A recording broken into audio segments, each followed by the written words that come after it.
Hey, good morning. I'm Dr. Stites, Chief Medical Officer here at the University of Kansas Health System. Welcome back to Open Mics with Dr. Stites. One of the best things we could do for children is teach them how to eat well and stay active. We want those healthy habits to start young and follow our children into adulthood. But why just teach our kids? Wouldn't it be better to teach kids and their parents? That's the idea behind a first-of-its-kind study led by the University of Kansas Medical Center. Today, we'll learn about what's being taught to kids and their parents in an effort to curb the obesity epidemic. We'll hear from a mom and explain what it's like being on the receiving end of those lessons. And we'll ask if we should change the way we talk about obesity and about food. But first, let's do morning rounds. The summer heat wave is here. If you're spending time outside, please stay hydrated. One of my patients got admitted yesterday with dehydration. So, for this week, the health system has treated at least 12 people for heat-related issues. So take care of yourself and your kids. Hey, we're talking with Dr. Sean Sood, a pediatric critical care physician here in our health system. Dr. Sood, children and babies especially are more vulnerable to heat stress. Talk to us about why that is. Dr. Stites, thanks for having me on this morning. So first of all, kids are different than adults. They generate more heat than adults do. They just have a higher baseline metabolic rate than adults do.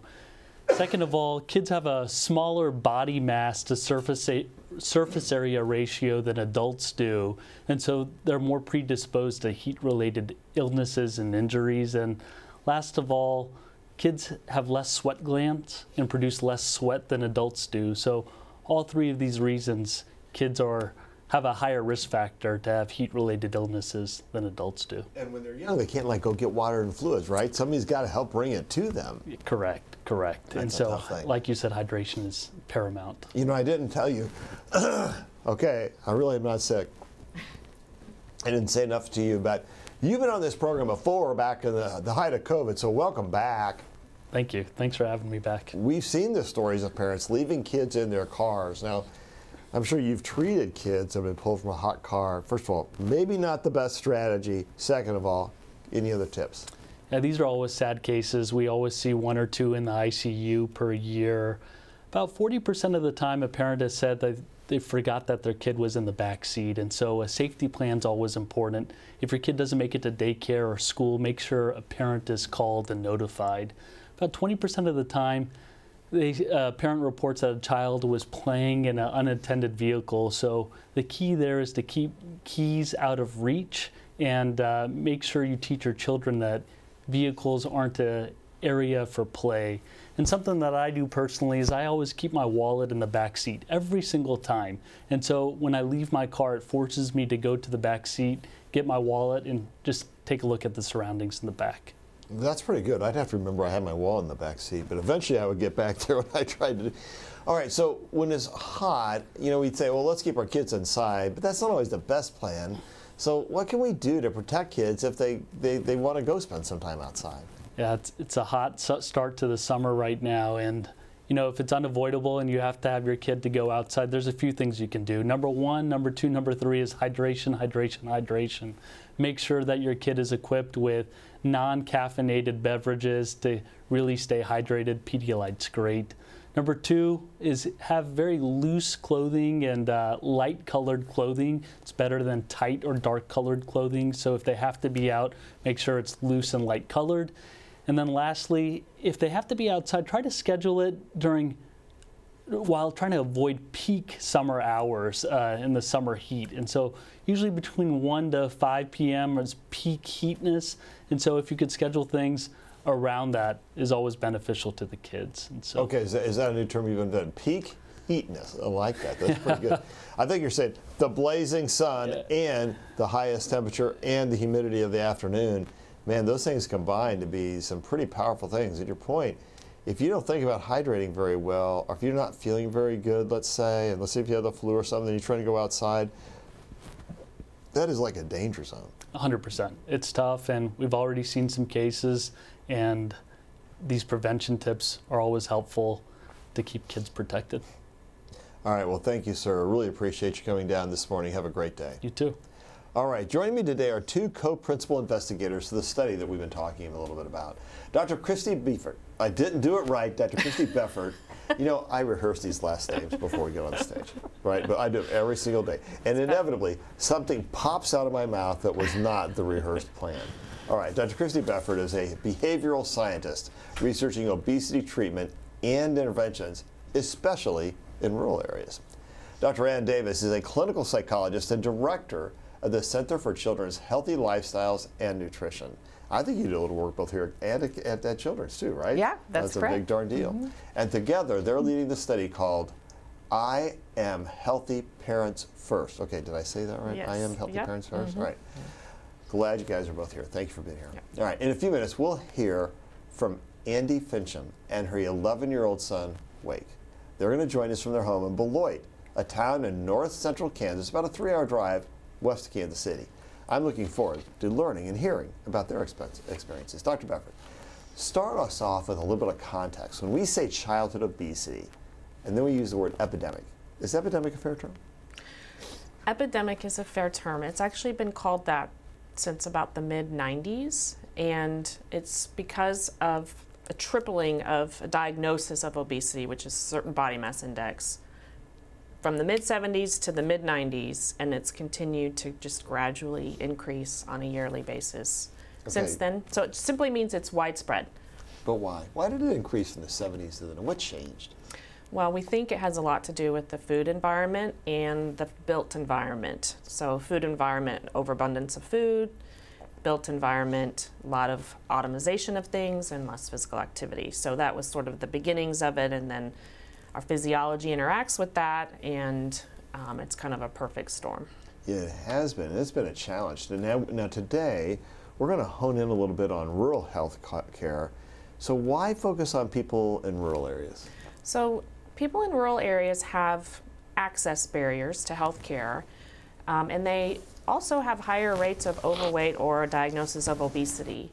And many times people don't realize that. They think of rural Americans as out on the farm or out doing manual labor, but the reality is that those occupations have largely been centralized, and fewer people are moving, but they're still eating similarly.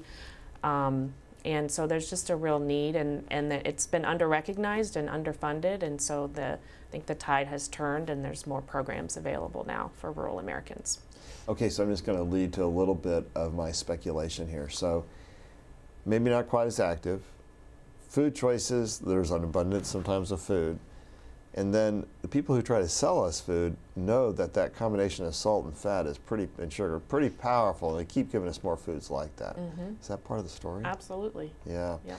So Dr. Ann Davis, childhood obesity, we've heard not a new problem, but a worsening problem. Is there any prior research showing us an effective way to help prevent childhood obesity? Thankfully, there has been research going on in pediatric obesity, again, since about the 1970s. The majority of the studies were reviewed recently by the United States Preventive Services Task Force, which is a mouthful.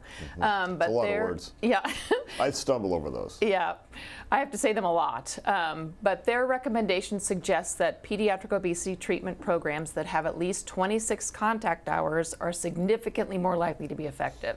Okay, tell me what that means, 26 contact hours. So it means families have to invest a great deal of time and effort in these programs. There's no quick fix. So over a 6-month period, they come to group-based programs or individual-based programs week after week after week, and that kind of commitment is what leads to meaningful change. So we need to differentiate a little bit. There's this I Am Healthy program, which you're going to tell us about, and then I Am Healthy Parents First. So talk to us a little bit about what that is. I mean, what's the difference? Sure. So I Am Healthy is designed for rural families. It's a remotely delivered pediatric obesity intervention. We have been doing that program since about 2006. It's always included parents because parents are a key to child health improvement, of course. Yep. So we've included the parents, but we haven't really focused on the parent weight status or the parent health behavior change.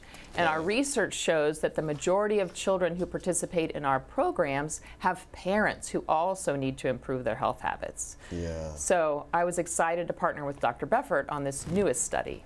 Well, that is pretty darn cool. So now I Am Healthy Parents First is a randomized controlled trial, which means there's going to be a control group and a treatment group. Dr. Beffert, tell us about how did you develop a control and treatment group in this study? Yeah, so we are studying the implementation of this program, but the scientific question that we're asking is, does it make a difference in terms of the healthy lifestyle changes and the weight status of the parent and the child if you treat the parent first for their own obesity or weight status? Okay. So we have a 3-month adult program. The kids aren't there. It's just focused on the parent, typically the mom. And it's an intensive 12-week weekly visits. They go through a lot of behavior change. The control arm is just for that 12-week period. So those parents just get a newsletter in the mail. So all the families get an intensive family-based program, but only half of them get the parent-only part first. Oh, that's pretty cool. So basically, the theory kind of feels like it is, we got to teach the parents to teach the kids. Yes. And if they're not going to, then the kids won't do it either. Yeah, and the teaching is not just teaching, it's also observing. So we want the kids to observe their parents and there to be reciprocity between what the parents are doing, what the kids are doing. The kids also encourage the parents. Okay. So it goes both ways. All right. How old do the kids have to be in?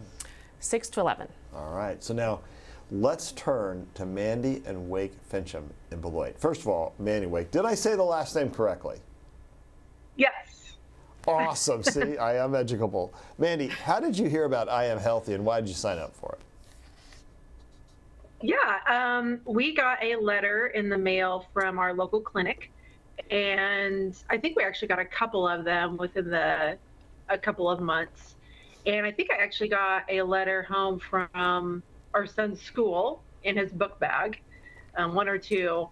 And then I think I told the clinic that I was interested, and then someone called me and kind of had an hour-long interview of the program and to see if we're still interested, and we were.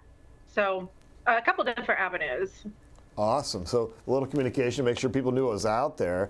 Now, it started with group sessions just for parents. Tell us a little bit about those sessions. What were they like? What did you learn from them? How mean were the people that were in them? Were they nice? You know, the nuts and bolts. Yeah, so it was intensive. It was meeting every single week. We got emails with a lot of information that we were to read every single week. Our meetings were an hour long, and there was a roughly 12 people in the meeting, and they were local people. They were moms I knew in Beloit. So it was kind of neat to kind of go through it together and know them and kind of have a group that we could support. And the instructors were amazing. They met us where we were, so kind of dumbing down the information for us. But it was a really supportive, great group, and I think we all learned a lot. Oh, that's awesome. Now, I understand that now nutrition and exercise have become part of your daily conversations with Wake. So tell us a little bit about what those conversations are like. Yeah, we both are wearing the garments that were given to us, and we have a talk every day about who has the most steps. Usually Wake beats me, but every once in a while I get them. We talk about, they have red, yellow, and green foods, and we talk almost every day looking at nutrition labels, and Wake likes to point out if I'm eating a red food or not, and we try to Good job, Wake. We both try to work on getting green foods together, and we've kind of had kind of a bonding experience going to this grocery store together and picking out fruits and vegetables that we've never tried before. So we've tried dragon fruit, we've tried mangoes, papaya. Wake has tried asparagus, Brussels sprouts, squash. And some of them we liked and some we didn't like, but it's kind of fun to try that. He also picked out leeks, which is kind of a random vegetable, not really one you just bite into, but so yeah, it's definitely part of our everyday conversation now. So Wake, first of all, mangoes are awesome. Put a mango on a grill and grill it, and it completely changes flavor. It's the best. So now, Wake, tell me about it. What have you been learning in these I Am Healthy classes? I learned about like the red, yellow, and green foods, and I try to get more green foods than I do red foods. And Serving size. yeah, size. Well, you guys are awesome. This is so good. So just a quick plug. If a parent, clinic, or school wants to learn more about the I Am Healthy Parents First, we're going to put the website and contact info on the screen. So now, Dr. Bedford, if someone contacts the study team, what can they expect? They can expect a text back and a phone call back. Like Mandy said, we have a team that responds to those contacts very promptly, and they'll call and tell you all about it and see if you're interested. And if you're interested, they'll screen you for the study. It's not every child is as engaged and receptive and cool as Wake is. So what's your advice to parents who know what's right for their kids, but will struggle to get their kids on board and maybe struggle to get themselves on board?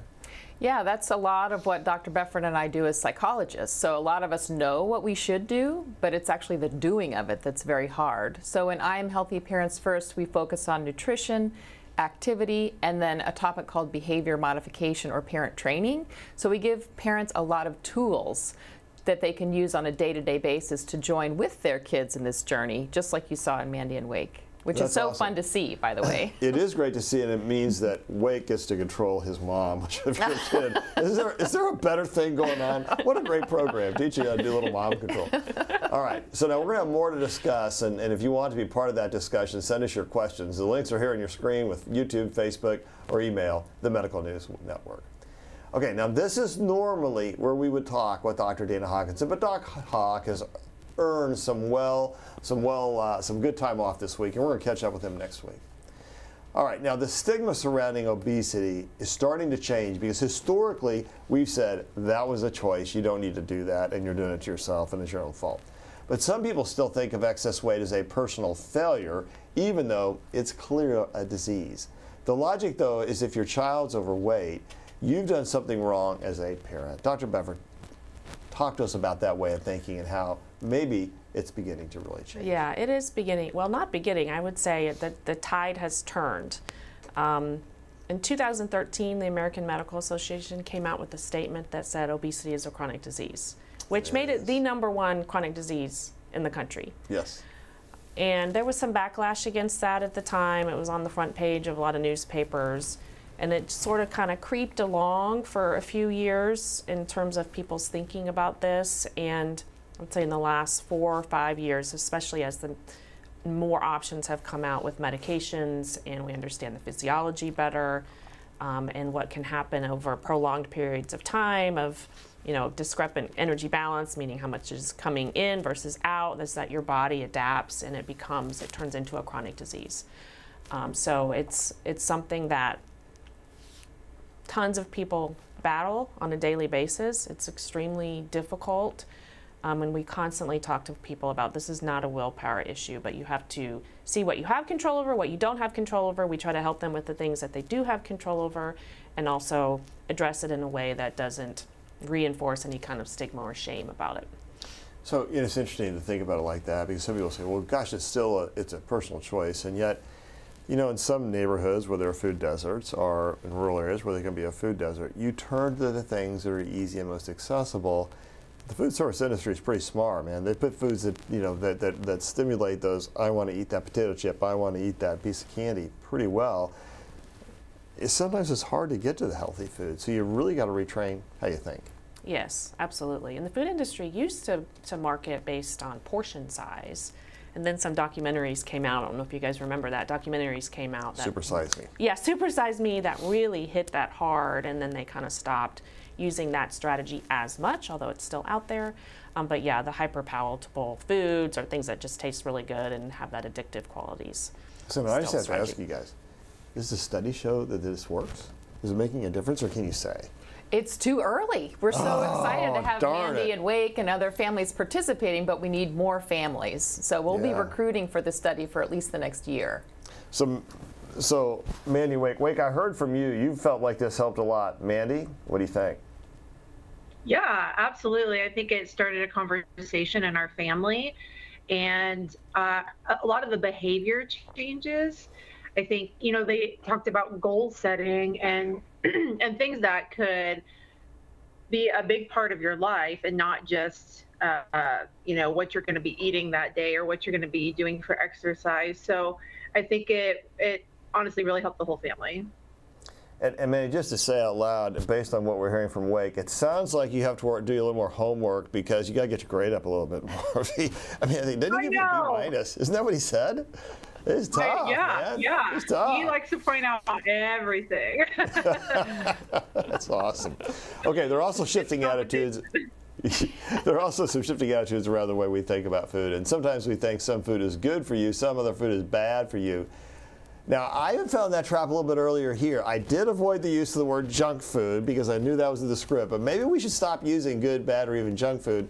Dr. Davis, talk to us why that is. Well, you heard Mandy and Wake talk about red, yellow, and green foods. So we have definitions that kids as young as 5 can understand whether a food is a red food, excuse me, which is a food that you should stop and think before you eat that food.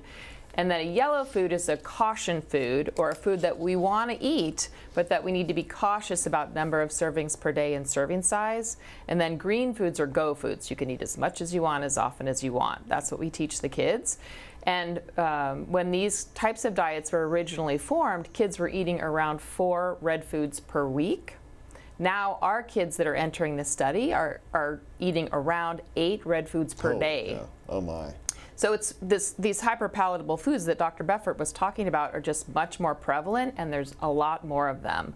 So that's an easy target. It's not that you shouldn't eat the red foods. You just want to be aware that you're eating red foods. Because again, just like Mandy and Wake talked about, sometimes red foods sneak in, and we don't even know that it's a red food. It might be marketed as low calorie or healthy for you in some way, but it still categorizes as a red food. So we just want to be aware of what we're eating. Okay, so here's a really important question. Dark chocolate, red, yellow, green. What do we follow there? With cashew butter. I'm just cashew butter. Okay, well, we would have to look at the label, Dr. Stites, if we really want to know. My bet is that it's probably a red food, which means you can eat it. You just want to be cautious. I got some here. I'm going to show you the label. We're going to go after and look at that just after this program. Okay, well, we know many of you have questions, so we're going to head to Studio B with Alexis. Alexis, are you a red, yellow, or green eater? I eat the whole rainbow, Dr. Awesome. Stites. Okay, well, that's about how much you eat. I do have a recommendation, though, for Mandy and Wake, because I love that you try different fruits, exotic fruits. Have you tried tuna fruit, or it's the prickly pear? No. You have to try it. I don't even know what that is. Tuna My fruit son sounds is like all something into the I catch prickly out of the pear. ocean. Go ahead. Tuna fruit. You got to try that. It's so good. Yeah. Okay, we have a question from Marcia. Marcia asks, do you have any tips for parents and families that may have already fallen into a pattern of stigmatizing the person who may be overweight in their family, even though they're unintentionally stigmatizing the person? And how can a parent, this is a two-part question, how can a parent begin over with their child? Great questions. Okay, guys, who's up? Yeah, the way I try to start those conversations is by saying we all have things we need to work on. So whatever it may be, none of us are perfect. And so it's starting with every person in the family having a challenging goal to work on, whether it's around healthy lifestyles or going to bed on time or doing their homework or whatever. Getting everyone working on some sort of goal can help you to form a team, just like you saw in Mandy and Wake. They're kind of challenging each other and encouraging each other. So that's one way to join with your kids on a journey to self-improvement. I love that. Yeah, and similar, we get that question. We could do these programs in groups, and sometimes the health coach who's working with the group has a personal experience battling weight, and sometimes they don't. And sometimes the participants will ask, what about you? It's kind of like, is this an us versus them? And, I always encourage them to be very honest. If they haven't battled it personally, then they can talk about, hey, I've got things too. Like, none of us are perfect. And, we all have big room for improvement in terms of our health behaviors. All right. Stu has a question. Stu wants to know if the I Am Healthy study is tracking BMI alone, and how much emphasis do you put on BMI? we are tracking BMI as one of our outcomes, but we also very much care about nutrition. We track their nutrition, we track physical activity, we also track quality of life and family functioning. So there's a variety of outcomes, and I think you heard from Mandy and Wake how this is impacting their family. So we really take a big picture view of the importance of this and the kind of trickle down benefits. Hey, Mandy, Wake, do you guys go to the grocery store together? We do. Yeah. Oh, yeah. Cool. Now, do you guys have Yeah. separate shopping baskets, or do you try and use the same shopping basket? Is it separate but equal? How do we do that?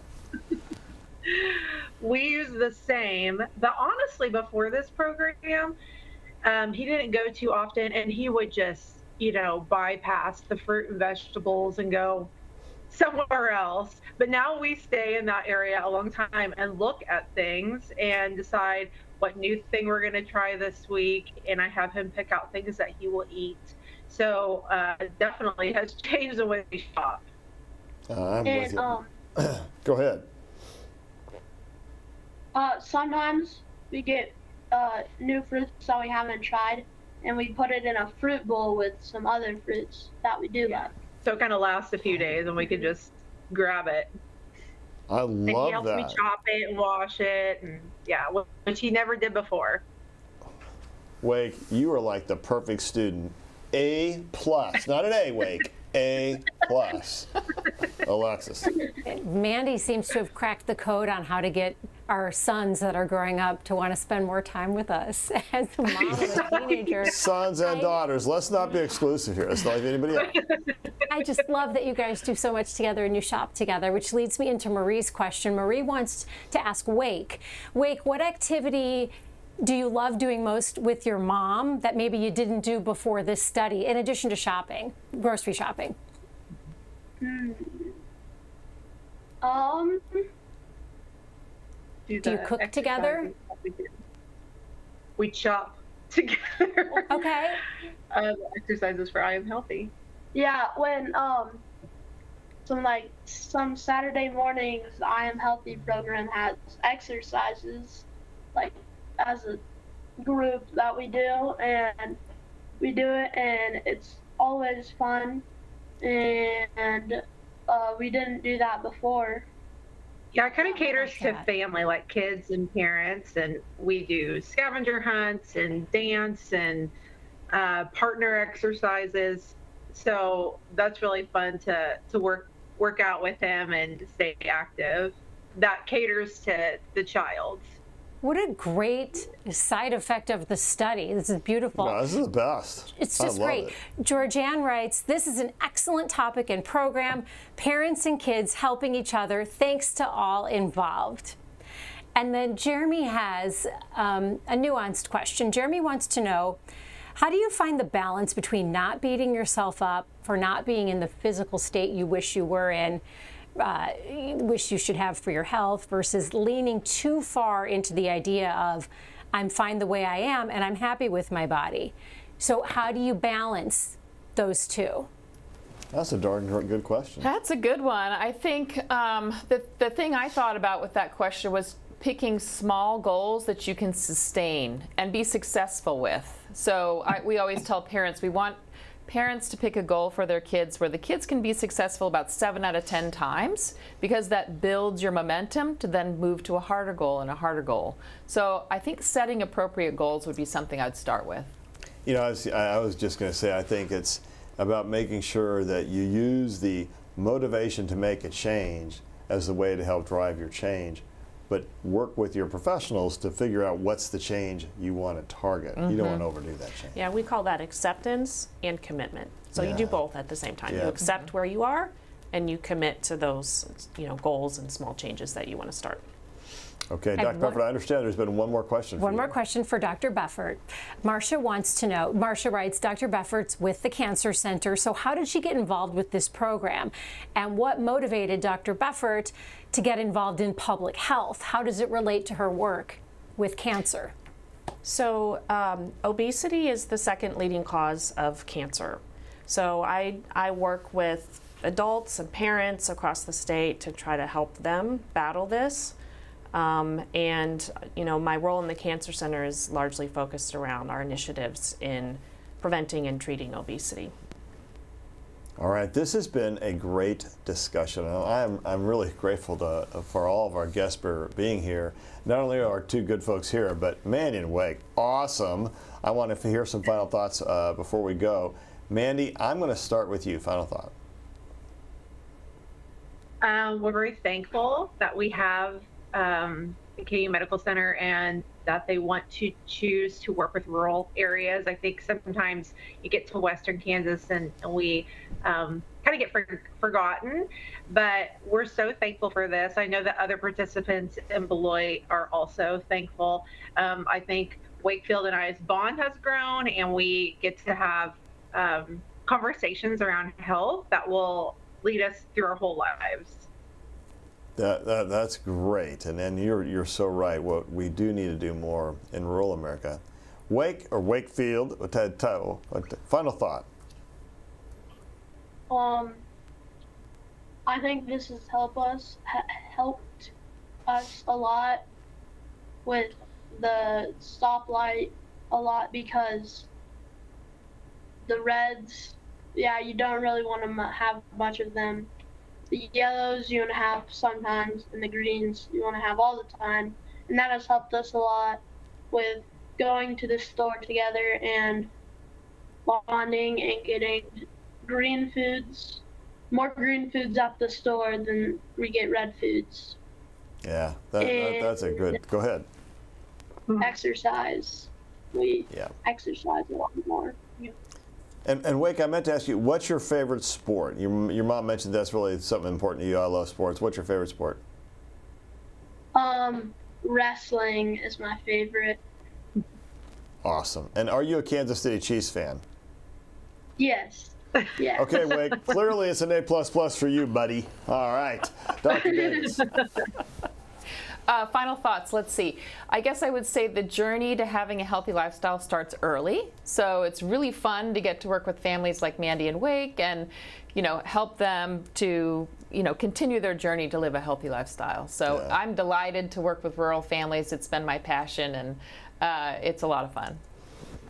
Dr. Beffert. I just want to encourage parents. This is not easy. It takes more time. Those hyperpalatable foods are so easy to grab and go. It takes more time, more thought, more energy to focus on this. And I just want to encourage parents. I know how busy everyone is. We're all busy. It's one of the downsides of today's culture, but it's worth the time, and it's worth the effort that you put in for your whole family, not just yourself. Mozzarella cheese, red, yellow, green. It's probably going to be a red, Dr. Stites. God, guys. All right. I got it. Okay, here's the truth. Actually, I shop around the corner, the outside of the grocery store, but every now and then you splurge and get some good stuff. Of course, yes. Nothing is off limits. It's just all about... Tofu? Tofu is the yellow for sure. Not even green? Tofu. Oh, my God. No. Fruits and vegetables. All right.